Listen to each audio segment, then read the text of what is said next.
트럼프가 폭탄을 터뜨렸습니다. 경주 정상회담 직후 그의 SNS에 올라온 단 한 줄의 글이었어요. 나는 한국의 핵 잠수함 건조를 승인했다. 전 세계가 얼어붙었습니다. 중국은 대충격에 빠졌고 북한은 절망에 빠졌죠. 그런데 가장 놀라운 반응을 보인 나라가 있었습니다. 바로 일본이었어요. 도쿄 한복판 라디오 스튜디오에서 벌어진 충격적인 생방송. 도쿄대 교수가 2시간 동안 한국을 파헤치기 시작했습니다. 한국은 이미 핵잠수함을 만든 적이 있습니다. 죽도록 한국이 부럽습니다. 일본 최고의 전문가가 생방송에서 한 그 고백이 모든 걸 설명했습니다. 그 충격적인 전말을 지금 공개합니다. 그 전에 구독과 좋아요 버튼을 눌러주시면 한국의 숨겨진 힘이 전 세계에 더 널리 알려질 수 있습니다. 그럼 이야기 바로 시작합니다. 저는 도쿄대학교 국제정치학과 교수 야마모토 켄지입니다. 30년간 동아시아 안보 문제를 연구해왔죠. 그날 오후 저는 도쿄 중심가 라디오 방송국으로 향하고 있었어요. 택시 안에서 휴대폰을 확인하던 순간 제 눈이 화면에 고정됐습니다. 트럼프 대통령의 SNS 게시물이었어요. 나는 한국의 핵 추진 잠수함 건조를 승인했다. 그 한 줄을 읽는 순간 등골이 오싹해졌습니다. 이건 단순한 뉴스가 아니었어요. 동아시아 판도가 바뀌는 순간이었거든요. 스튜디오에 도착했을 때 분위기는 완전히 달라져 있었습니다. PD와 작가들이 급하게 움직이고 있었어요. 교수님, 보셨죠? 트럼프가 한국 핵 잠수함을 승인했대요. PD가 저를 보자마자 물었습니다. 네, 방금 확인했습니다. 저는 무거운 표정으로 대답했어요. 오늘 방송 주제를 바꿔야 할 것 같아요. 이건 정말 큰일입니다. 생방송이 시작됐습니다. 청취자 여러분 안녕하십니까? 진행자의 목소리가 울려 퍼졌어요. 오늘은 긴급히 주제를 변경했습니다. 방금 전 트럼프 대통령이 한국의 핵 추진 잠수함 건조를 승인했다는 소식이 전해졌는데요. 도쿄대학교 야마모토 케지 교수님과 함께 이 충격적인 소식을 파헤쳐 보겠습니다. 진행자가 저를 소개한 후 첫 질문을 던졌어요. 교수님, 이게 정확히 무슨 의미인가요? 한국이 핵잠수함을 갖겠다는 건가요? 저는 깊게 숨을 들이마셨습니다. 네, 그렇습니다. 그런데 여기서 중요한 건 핵잠수함이 단순한 무기가 아니라는 겁니다. 이건 전략 자산이에요. 핵잠수함은 몇 달씩 잠수한 채로 작전을 수행할 수 있거든요. 그럼 한국의 군사력이 엄청나게 강화되는 건가요? 맞습니다. 하지만 더 중요한 건 정치적 의미예요. 저는 목소리를 낮췄습니다. 미국이 한국에게 핵 추진 기술을 허용했다는 건 한국을 완전히 다른 레벨의 동맹으로 인정했다는 뜻입니다. 진행자가 잠시 침묵했어요. 그리고 조심스럽게 물었습니다. 그럼 일본은요? 우리도 미국의 동맹 아닙니까? 저는 그 질문을 기다리고 있었어요. 바로 그게 문제입니다. 일본은 미국과 70년 넘게 동맹을 맺어왔지만 단 한 번도 핵 추진 기술을 받은 적이 없습니다. 스튜디오가 조용해졌어요. 진행자의 표정이 굳어졌습니다. 왜죠? 우리가 한국보다 먼저 동맹이었는데 왜 우리는 안 되는 겁니까? 여러 이유가 있겠지만 가장 큰 건 신뢰의 문제입니다. 저는 솔직하게 말했어요. 미국은 일본이 독자적 군사 강국으로 성장하는 걸 원하지 않았습니다. 반면 한국은 달랐어요. 그 말에 진행자가 당황한 표정을 지었습니다. 뭐가 달랐다는 겁니까? 한국은 미국의 통제 밖에서도 움직일 수 있는 능력을 보여줬습니다. 저는 조심스럽게 설명을 이어갔어요. 1970년대 박정희 대통령 시절 한국은 비밀리에 핵 개발을 추진했었죠. 미국이 압박해서 중단됐지만 그때 한국은 이미 상당한 기술력을 확보하고 있었습니다. 잠깐만요. 진행자가 끼어들었어요. 한국이 핵 개발을 했다고요? 그건 처음 듣는 얘기인데요.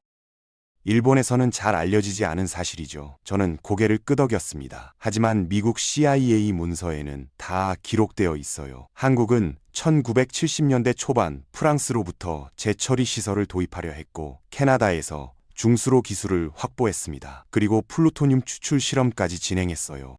1990년대에도 한국은 또 한 번 시도했습니다. 그때는 북한 핵 위협에 대응한다는 명분이었죠. 미국이 또다시 막았지만 한국의 원자력 기술은 그 과정에서 엄청나게 발전했어요. 지금 한국은 세계에서 5번째로 원전을 수출하는 나라예요. 5번째요? 진행자가 놀란 표정으로 되물었습니다. 네, 러시아, 중국, 프랑스, 미국, 그리고 한국입니다. 저는 손가락으로 하나씩 꼽아가며 말했어요. 원전 기술과 핵잠수함 기술은 뿌리가 같습니다. 우라늄, 농축, 원자로 설계, 방사능 차폐 이런 핵심 기술들이 공유되거든요. 그럼 한국은 이미 핵잠수함을 만들 능력이 있었다는 건가요? 바로 그겁니다. 트럼프의 승인은 그냥 허락이 아니에요. 한국이 이미 가진 능력을 공식적으로 인정한 겁니다. 스튜디오 안의 공기가 무거워졌어요. 진행자가 힘없는 목소리로 물었습니다. 그럼 일본은요? 우리도 기술력은 있지 않습니까? 물론입니다. 일본의 원자력 기술은 세계 최고 수준이죠. 저는 씁쓸하게 웃었습니다. 하지만 미국은 일본에게 핵 추진 기술을 절대 주지 않았어요. 왜죠? 제2차 세계대전의 기억이 아직도 미국에 남아있기 때문입니다. 일본이 다시 군사 강국이 되는 걸 미국은 원하지 않아요.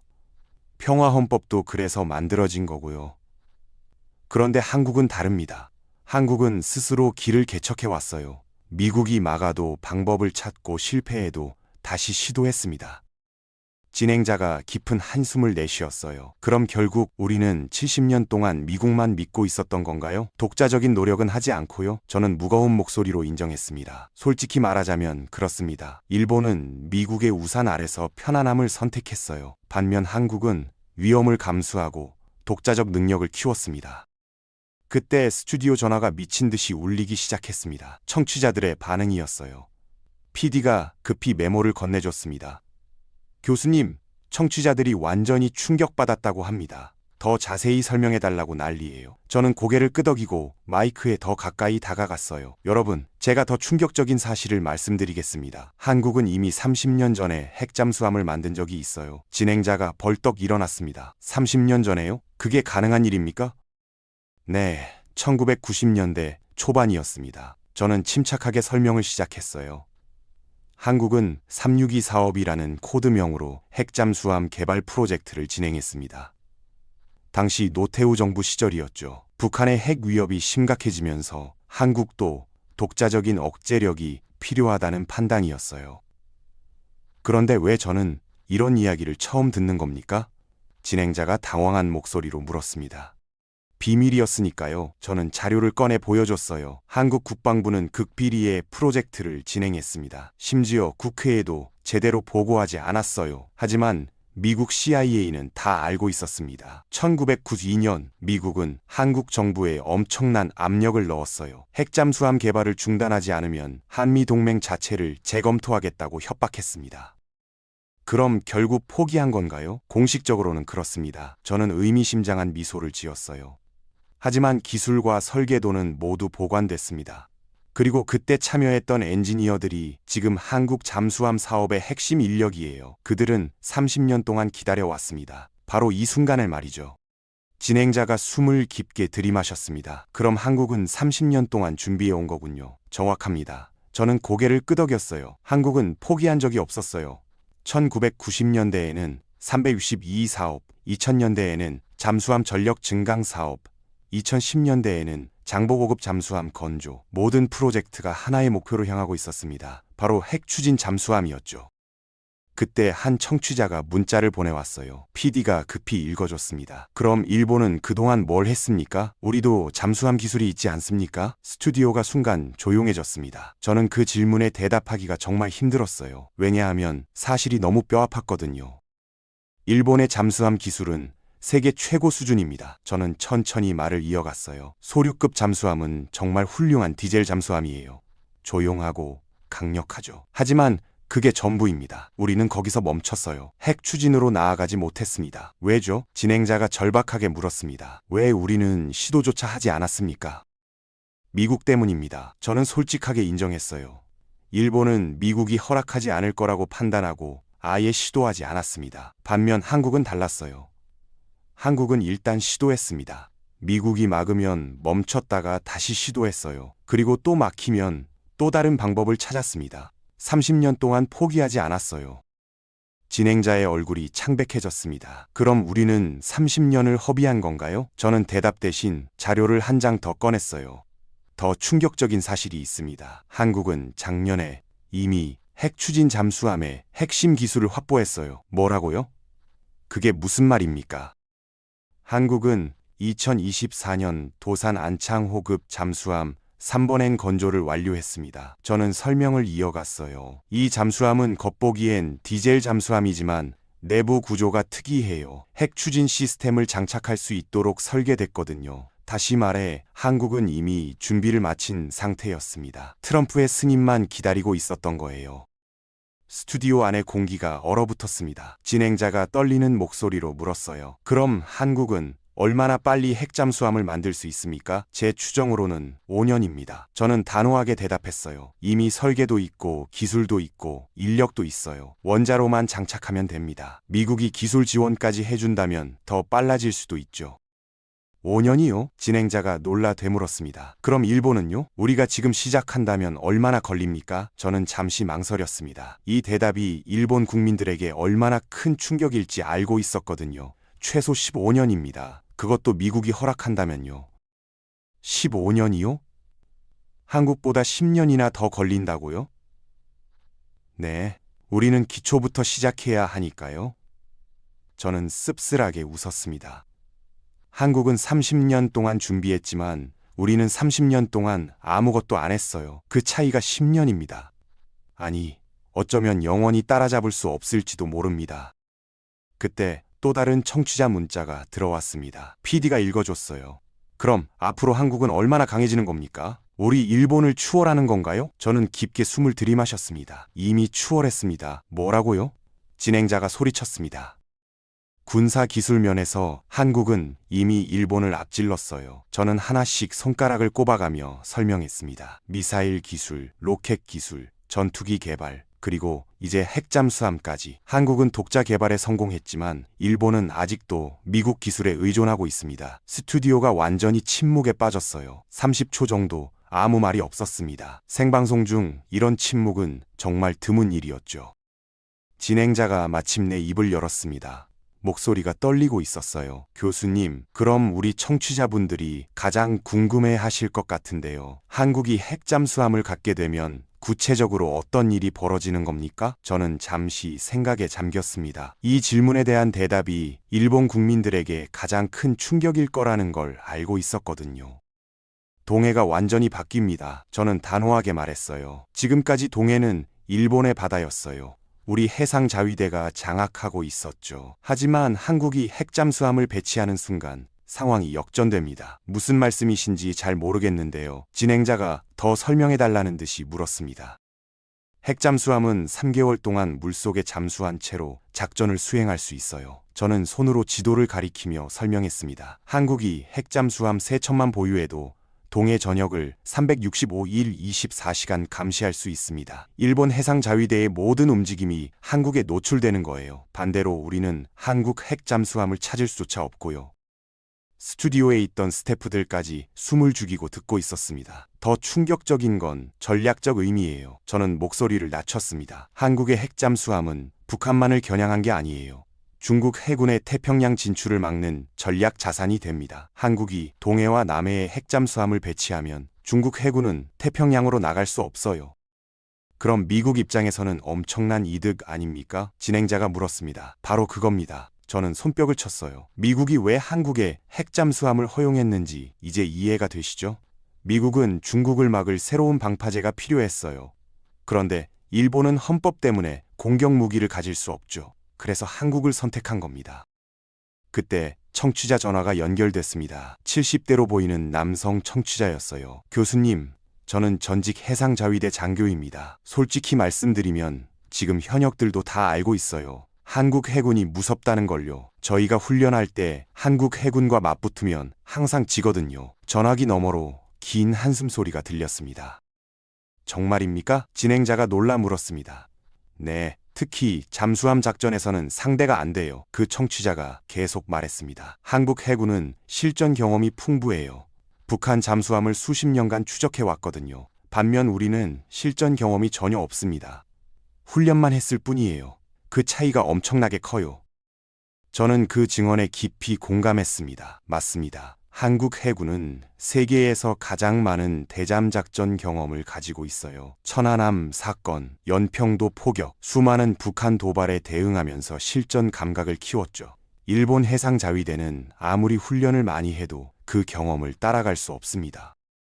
그 청취자가 마지막으로 한마디 더 했습니다. 교수님, 제가 현역 후배들한테 들은 얘기가 있어요. 한국이 핵잠수함을 갖게 되면 동해는 포기해야 한다고 하더라고요. 그 말에 스튜디오가 다시 조용해졌습니다. 진행자의 얼굴이 창백해졌어요. 동해를 포기한다니 그게 무슨 말입니까? 저는 깊게 숨을 들이마셨습니다. 군사적으로 그렇다는 겁니다. 한국의 핵잠수함을 일본 해상자위대가 추적하는 건 사실상 불가능해요. 핵잠수함은 너무 조용하고 너무 깊이 잠수하거든요. 우리 장비로는 탐지조차 힘듭니다. 그럼 한국이 동해의 주인이 되는 건가요? 진행자가 절망적인 목소리로 물었습니다. 군사적으로는 그렇습니다. 저는 고개를 끄덕였어요. 하지만 더 큰 문제가 있어요. 일본 정부가 이 사실을 국민들에게 제대로 알리지 않았다는 겁니다. 지금도 대부분의 일본 국민들은 우리가 한국보다 강하다고 생각해요. 완전히 착각 속에 살고 있는 거죠. 그럼 왜 정부는 숨긴 겁니까? 국민들이 알아야 할 권리가 있지 않습니까? 진행자가 분노한 목소리로 물었습니다. 인정하기 싫었겠죠? 저는 씁쓸하게 웃었습니다. 한국에게 뒤처졌다는 사실을 인정하면 정부의 안보 정책 전체가 흔들리니까요. 그래서 계속 숨겨왔던 겁니다. 그때 문자 메시지가 폭주하기 시작했습니다. PD가 급히 몇 개를 읽어줬어요. 충격입니다. 30년간 우리는 뭘 한 겁니까? 세금만 낭비한 거 아닙니까? 또 다른 메시지. 한국이 부럽습니다. 그들은 미국 눈치 안 보고 자기 길을 갔는데 우리는 왜 항상 허락받으려고만 했습니까? 저는 그 메시지들을 들으며 가슴이 아팠습니다. 일본 국민들이 느끼는 배신감과 분노가 고스란히 전해졌거든요. 여러분의 분노를 충분히 이해합니다. 저는 차분하게 말했어요. 하지만 지금이라도 정확히 알아야 해요. 한국은 어떻게 이런 성과를 냈는지 말이죠. 진행자가 물었습니다. 교수님, 한국의 비결이 뭡니까? 어떻게 미국의 압박을 견디고 독자 기술을 개발할 수 있었던 겁니까? 3가지입니다. 저는 손가락을 펼쳤어요. 첫째, 포기하지 않는 집념. 한번 막히면 다른 방법을 찾았어요. 둘째, 장기 계획, 30년 앞을 내다보고 준비했습니다. 셋째, 실용주의, 자존심보다 실리를 택했어요. 그럼 우리는 그 3가지가 모두 없었다는 건가요? 진행자의 목소리가 떨렸습니다. 솔직히 말하면 그렇습니다. 저는 무거운 표정으로 인정했어요. 일본은 미국이 안 된다고 하면 그냥 포기했어요. 장기 계획도 없이 눈앞의 일만 처리했고요. 그리고 자존심 때문에 다른 나라 기술을 배우려 하지 않았습니다. 한 청취자가 또 문자를 보냈습니다. 그럼 이제 우리는 어떻게 해야 합니까? 그냥 포기해야 하나요? 저는 그 질문에 희망적인 대답을 하고 싶었습니다. 하지만 현실은 냉혹했어요. 솔직히 말씀드리면 핵잠수함 분야에서 한국을 따라잡기는 거의 불가능합니다. 하지만 다른 분야에서 경쟁할 수는 있어요. 스튜디오의 시계가 오후 5시를 가리키고 있었습니다. 2시간 동안 진행된 이 생방송은 일본 전역에 엄청난 파장을 일으키고 있었어요. 저는 마이크를 보며 마지막 말을 준비했습니다. 이제 일본 정부가 결단을 내려야 할 때입니다. 저는 마이크를 보며 마지막 말을 준비했습니다. 여러분, 지금부터 제가 말씀드리는 내용은 정말 중요해요. 일본 정부 관계자들도 들어주셨으면 합니다. 진행자가 긴장한 표정으로 저를 바라봤어요. 제 목소리에서 평소와 다른 무게감이 느껴졌을 겁니다. 30년 동안 한국을 연구하면서 저는 그들의 전략을 지켜봐 왔어요. 그리고 하나의 패턴을 발견했습니다. 한국은 절대 혼자서 일하지 않는다는 거예요. 저는 천천히 설명을 시작했습니다. 1970년대 핵 개발을 할 때 프랑스와 캐나다를 끌어들였죠. 1990년대 잠수함 기술은 독일에서 배워왔어요. 2000년대 미사일 기술은 러시아 과학자들을 영입했고요. 한국은 전 세계를 자기들의 연구실로 만들었습니다. 그게 무슨 뜻입니까? 진행자가 물었어요. 기술 독립이 아니라 기술 네트워크를 만든 겁니다. 저는 손가락으로 책상을 두드렸어요. 일본은 모든 걸 혼자 만들려고 했어요. 자존심 때문에 다른 나라 기술을 배우는 걸 창피하게 생각했죠. 하지만 한국은 달랐습니다. 배울 건 배우고, 훔칠 건 훔치고, 사야 할 건 사고, 그렇게 30년을 보냈어요. 그 결과 지금 한국은 독자 기술을 보유하게 됐습니다. 그때 또 다른 전화가 연결됐습니다. 50대 여성 청취자였어요. 교수님, 저는 도쿄에 사는 주부입니다. 아들이 해상자위대에 있는데요. 며칠 전에 집에 왔을 때 완전히 기가 죽어 있더라고요. 무슨 일 있냐고 물었더니 한국 때문이라고 하더라고요. 그 말에 스튜디오가 조용해졌습니다. 아드님이 뭐라고 하던가요? 제가 조심스럽게 물었습니다. 한국 해군과 합동훈련을 했대요. 그 청취자의 목소리가 떨렸습니다. 그런데 완전히 발렸다고 하더라고요. 한국 이지스함의 레이더 성능이 우리보다 훨씬 좋았대요. 잠수함 탐지 능력도 비교가 안 됐고요. 아들이 그러더라고요. 엄마, 우리는 한국을 절대 이길 수 없어요. 저는 그 증언을 들으며 고개를 끄덕였습니다. 현장에서 직접 경험한 자위대원들은 다 알고 있어요.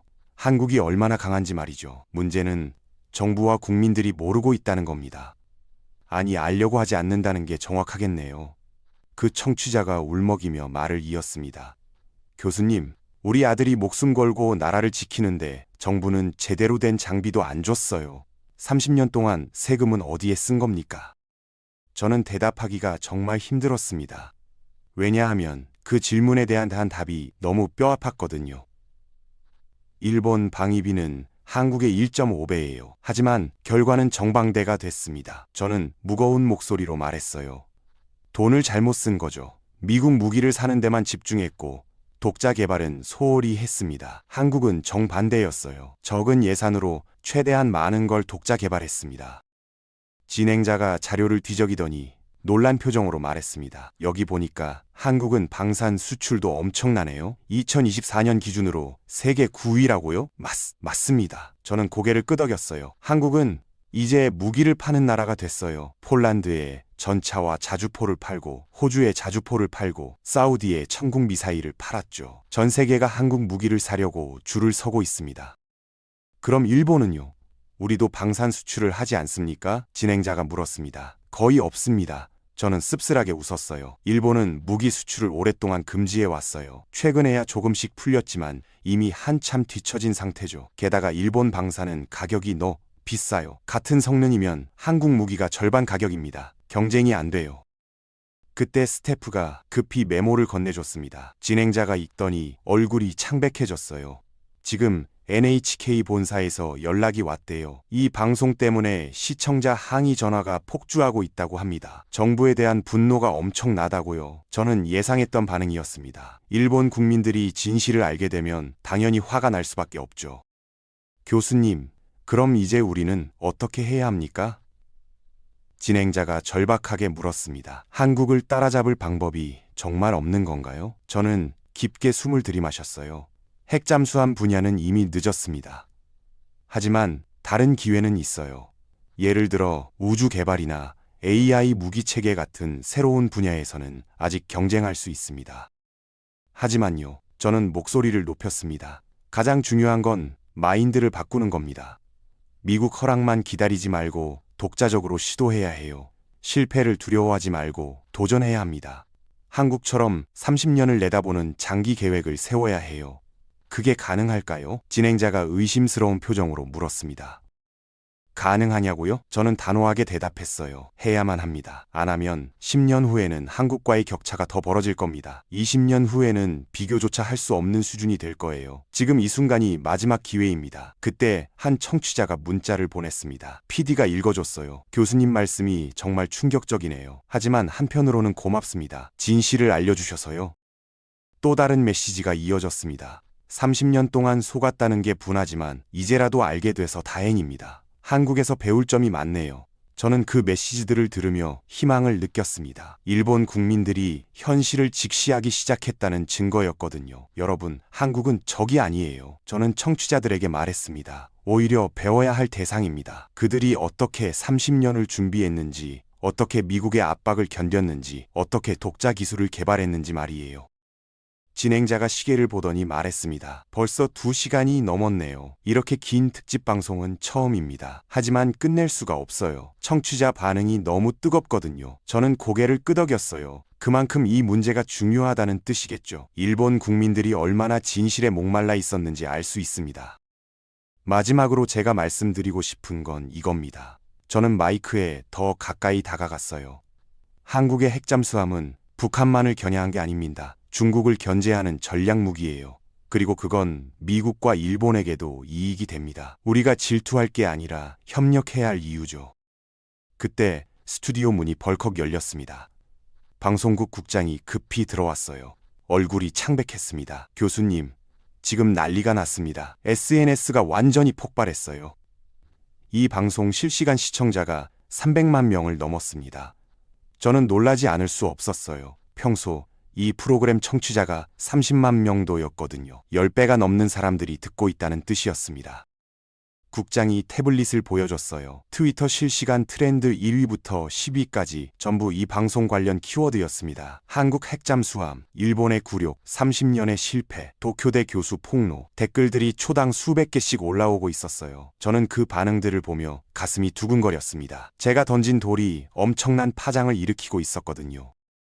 진행자가 댓글 몇 개를 읽기 시작했습니다. 충격입니다. 왜 아무도 말해주지 않았습니까? 또 다른 댓글. 한국이 부럽다기보다는 우리 정부가 한심합니다. 그리고 이런 댓글도 있었어요. 이 교수님을 총리로 모셔야 하는 거 아닙니까? 적어도 솔직하게 말하잖아요. 저는 그 댓글에 피식 웃었습니다. 하지만 웃음 뒤에는 씁쓸함이 남았어요. 교수님, 지금 도쿄 거리에 나가 있는 저희 리포터가 시민 반응을 전해온대요. 진행자가 말했습니다. 연결해 볼까요? 잠시 후 젊은 리포터의 목소리가 들려왔어요. 여기는 시부야 스크램블 교차로입니다. 지금 이곳에 모인 시민들에게 방금 방송 내용을 들려줬는데요. 반응이 정말 뜨겁습니다. 리포터가 한 시민을 인터뷰하기 시작했어요. 20대 남성으로 들렸습니다. 저는 정말 몰랐어요. 한국이 이렇게 강한 줄. 학교에서도 언론에서도 항상 일본이 우위에 있다고만 배웠거든요. 완전히 속았다는 느낌이에요. 그의 목소리에는 배신감이 묻어났습니다. 이제 취업해서 세금 내야 하는데 이런 정부를 믿어도 되는 건지 모르겠어요. 또 다른 시민의 목소리가 이어졌습니다. 60대로 보이는 여성이었어요. 저는 전쟁을 겪은 세대는 아니지만 부모님께 많은 이야기를 들었어요. 그래서 일본이 다시는 약해져서는 안 된다고 생각했죠. 그런데 지금 우리가 약한 게 아니라 한국이 강해진 거였네요. 그녀의 목소리가 떨렸습니다. 한국 사람들이 얼마나 열심히 노력했을까 생각하니 부끄럽기도 하고 부럽기도 해요. 스튜디오로 돌아온 진행자가 물었습니다. 교수님, 이 방송이 일본 사회에 어떤 영향을 미칠까요? 저는 잠시 생각했습니다. 좋은 영향이 될 수도 있고 나쁜 영향이 될 수도 있어요. 저는 신중하게 대답했습니다. 만약 일본이 이걸 계기로 각성한다면 좋은 영향이겠죠. 하지만 반한 감정으로 변질된다면 최악의 결과가 될 겁니다. 그때 또 전화가 연결됐습니다. 이번에는 40대 남성이었어요. 교수님, 저는 도쿄에서 무역회사를 운영하는 사람입니다. 한국 기업들과 자주 일하는데요. 솔직히 현장에서 일하는 사람들은 다 알아요. 한국이 얼마나 무섭게 발전하고 있는지 말이에요. 그의 목소리는 차분했지만 확신에 차 있었습니다. 어떤 점에서 그렇게 느끼십니까? 제가 물었습니다. 속도예요. 그가 단호하게 말했습니다. 한국 기업들은 의사결정이 정말 빨라요. 오늘 회의하면 내일 실행합니다. 우리는 회의만 몇 달 해요. 그리고 실패를 두려워하지 않아요. 한국은 실패해도 다시 시도하는데 우리는 한번 실패하면 책임 추궁하느라 1년을 보냅니다. 저는 그 증언에 깊이 공감했습니다. 바로 그겁니다. 한국의 빨리빨리 문화가 군사기술 개발에도 적용됐어요. 저는 설명을 이어갔습니다. 한국은 시행착오를 두려워하지 않아요. 빨리 시도하고 빨리 실패하고 빨리 배우죠. 반면 일본은 완벽을 추구하느라 시작조차 못하는 경우가 많습니다. 그 사업가가 계속 말했습니다. 그리고 한국 젊은이들 정말 무섭습니다. 영어도 잘하고 기술도 뛰어나고 야심도 대단해요. 우리 회사에서 한국 기업과 경쟁하면 거의 매번 져요. 가격 경쟁력도 있고 기술력도 있고 속도도 빠르니까요. 이제는 한국 기업이 일본에 투자하러 올 정도예요. 완전히 역전됐습니다. 진행자가 놀란 표정으로 물었습니다. 그 정도입니까? 그럼 경제에서도 한국이 일본을 앞서가고 있다는 건가요? 분야마다 다르지만 반도체, 배터리, 조선 이런 첨단 산업에서는 이미 한국이 앞서 있어요. 저는 냉정하게 평가했습니다. 자동차도 전기차로 넘어가면서 한국이 따라잡고 있고요. 일본이 아직 우위에 있는 건 소재 부품 정도예요. 그때 PD가 급히 메모를 건네줬습니다. 진행자가 읽더니 숨을 깊게 들이마셨어요. 지금 총리 관저에서 긴급 회의가 소집됐다고 합니다. 이 방송 때문인 것 같대요. 저는 예상했던 일이었습니다. 정부가 가만히 있을 리 없었죠. 아마 저를 어떻게 처리할지 논의하고 있을 겁니다. 교수님, 혹시 불이익을 받으시는 거 아닙니까? 진행자가 걱정스럽게 물었습니다. 받을 수도 있죠. 저는 담담하게 대답했어요. 하지만 누군가는 말해야 했어요. 30년 동안 침묵하면서 국민들을 속일 순 없잖아요. 진실을 알 권리가 있습니다. 설사 제가 불이익을 받더라도 후회하지 않을 겁니다. 스튜디오가 숙연해졌습니다. 스태프들까지 모두 숨을 죽이고 있었어요. 여러분, 저는 한국을 찬양하려고 이 말을 하는 게 아니에요. 저는 청취자들에게 직접 말했습니다. 일본이 각성하길 바라는 겁니다. 우리도 할 수 있어요. 아니, 해야만 해요. 한국이 30년 동안 해낸 일을 우리도 할 수 있습니다. 그럼 구체적으로 어떻게 해야 할까요? 진행자가 물었습니다. 첫째, 정부가 국민에게 솔직해야 해요. 저는 손가락을 펼쳤습니다. 우리가 어디에서 뒤처졌는지 정확히 알려줘야 합니다. 둘째, 장기 계획을 세워야 해요. 30년, 50년 앞을 내다보는 전략이 필요합니다. 셋째, 실용주의를 받아들여야 해요. 자존심보다 실리를 택하는 겁니다. 그리고 마지막으로요. 저는 목소리에 힘을 주었습니다. 한국과 협력해야 해요. 경쟁만 할 게 아니라 배우고 협력하는 겁니다. 중국이라는 공동의 위협 앞에서 한일 양국은 함께해야 합니다. 한국의 핵잠수함은 일본에게도 이익이에요. 그걸 인정하는 데서 시작해야 합니다. 청취자 메시지가 또 들어왔습니다. 교수님 말씀에 100% 동의합니다. 이제라도 정신 차려야죠. 또 다른 메시지. 한국에서 배워야 합니다. 자존심 버리고 실리를 택하는 그들의 지혜를요. 저는 그 메시지들을 보며 희망을 느꼈습니다. 일본 국민들이 변화하고 있다는 증거였으니까요. 방송이 끝나고 스튜디오를 나서는데 복도가 사람들로 가득 차 있었습니다. 방송국 직원들이 박수를 치고 있었어요. 교수님, 정말 대단하십니다. 용기 있는 발언이었어요. 한 젊은 PD가 다가와 악수를 청했습니다. 저는 당황스러웠어요. 칭찬받을 일을 한 건지 확신이 서지 않았거든요. 하지만 그들의 눈빛은 진심이었습니다. 건물 밖으로 나오자 더 놀라운 광경이 펼쳐졌습니다. 수백 명의 시민들이 방송국 앞에 모여 있었어요. 그들은 손에 스마트폰을 들고 방송을 듣고 있었습니다. 저를 발견한 순간 함성이 터졌어요. 교수님, 감사합니다. 진실을 말해주셔서 고맙습니다. 저는 그 순간 눈시울이 뜨거워졌습니다. 30년 동안 학자로 살아오면서 가장 보람 있는 순간이었어요.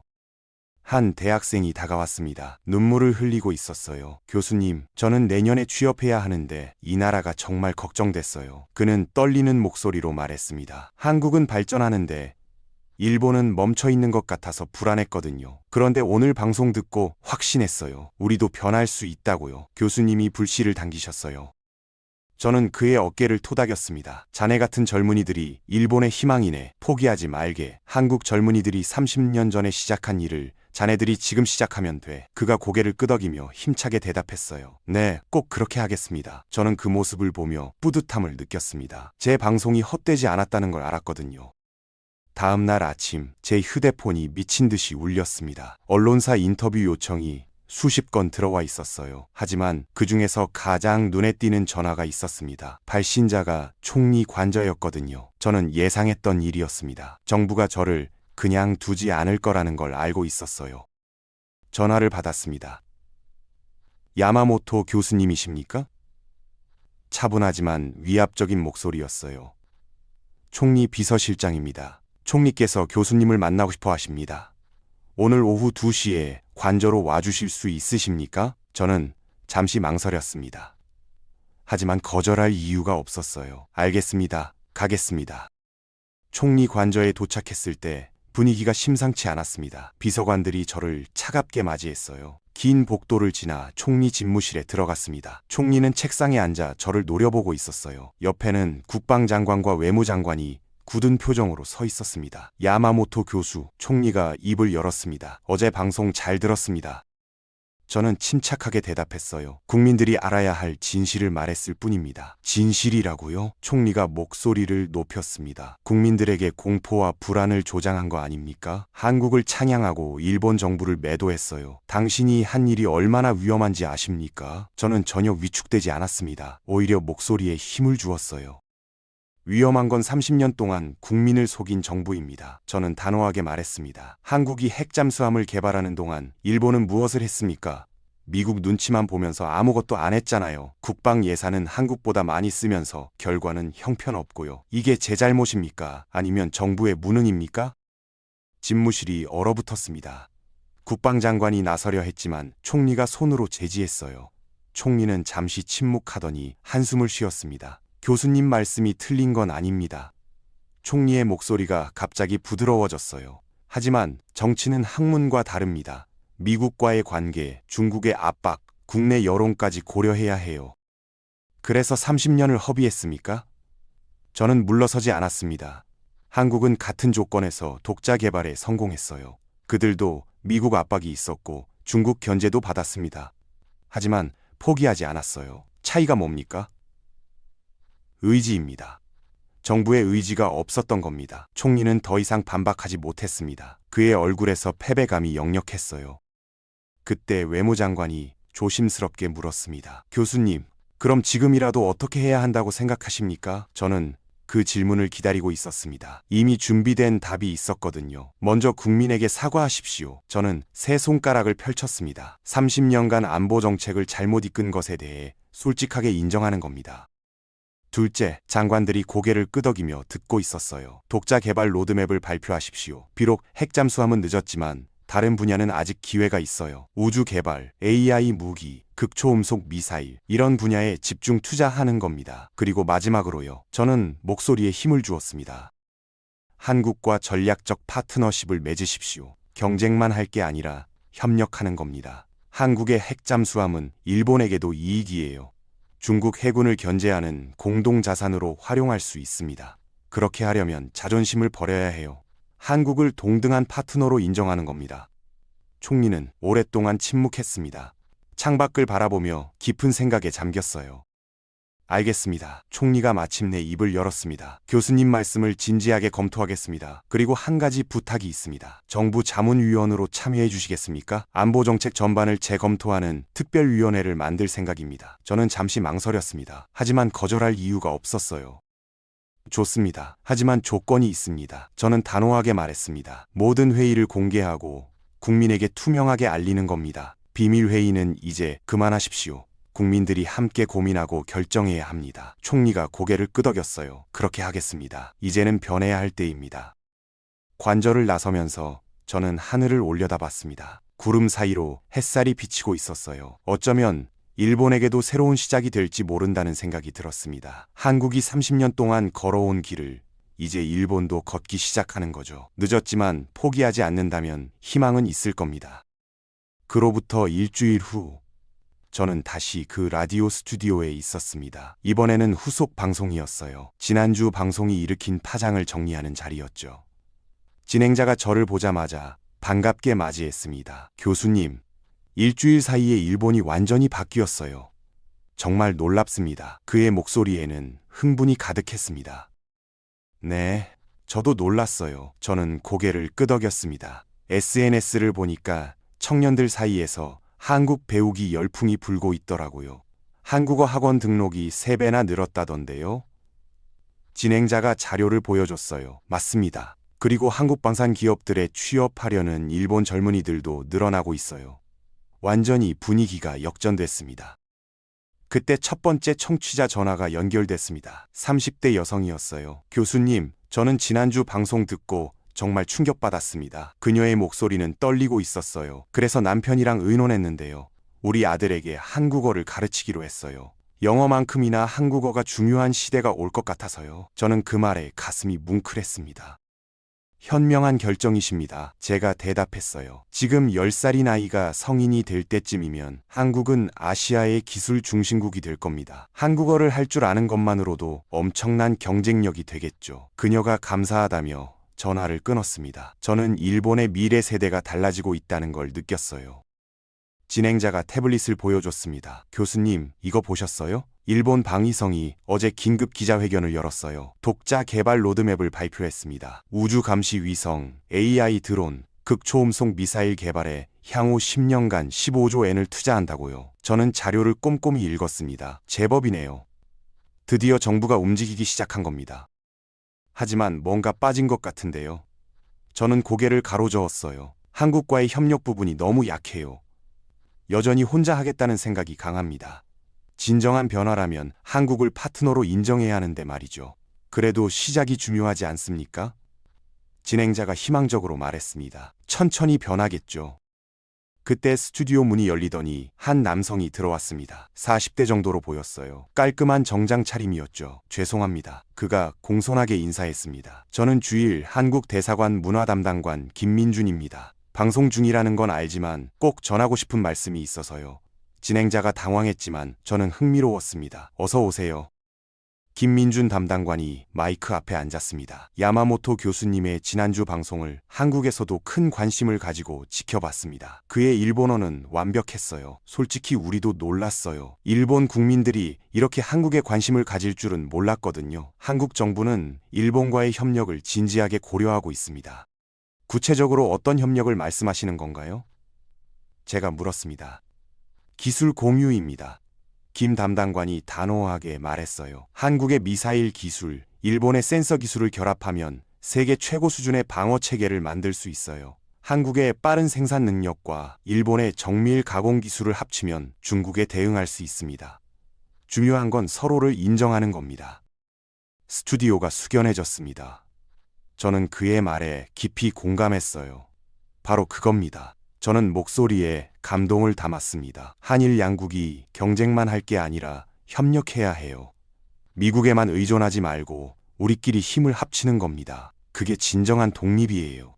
김 담당관이 고개를 끄덕였습니다. 한국도 같은 생각입니다.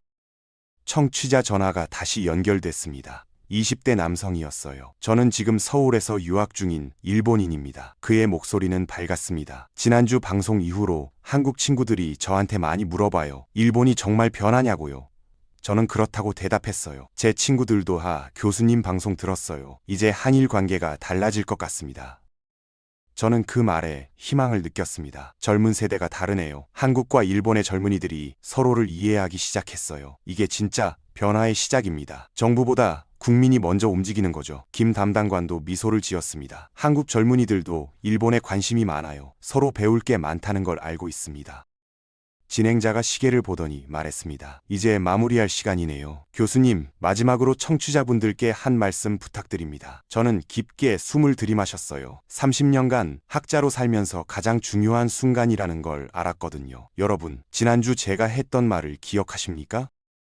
한국은 30년 동안 포기하지 않았습니다. 저는 천천히 말했어요. 미국이 막아도 다시 시도했고 실패해도 또 도전했어요. 그 결과 지금 핵잠수함을 갖게 됐습니다. 우리도 할 수 있어요. 아니, 해야만 합니다. 일본의 젊은이들이 30년 후에 우리를 자랑스럽게 생각할 수 있도록 말이죠. 그리고 한 가지 더요. 저는 목소리에 힘을 주었습니다. 한국을 부러워만 하지 마십시오. 배우십시오. 그들의 집념, 실용주의, 장기 계획을 배우는 겁니다. 그리고 협력하십시오. 한국과 일본이 손을 잡으면 아시아의 미래가 바뀝니다. 중국도 미국도 우리를 무시할 수 없게 되는 거죠. 김 담당관이 박수를 쳤습니다. 스튜디오 스태프들도 따라서 박수를 쳤어요. 진행자의 눈에 눈물이 맺혔습니다. 교수님, 정말 감사합니다. 일본에 희망을 주셨어요. 저는 고개를 저었습니다. 희망은 제가 준 게 아니에요.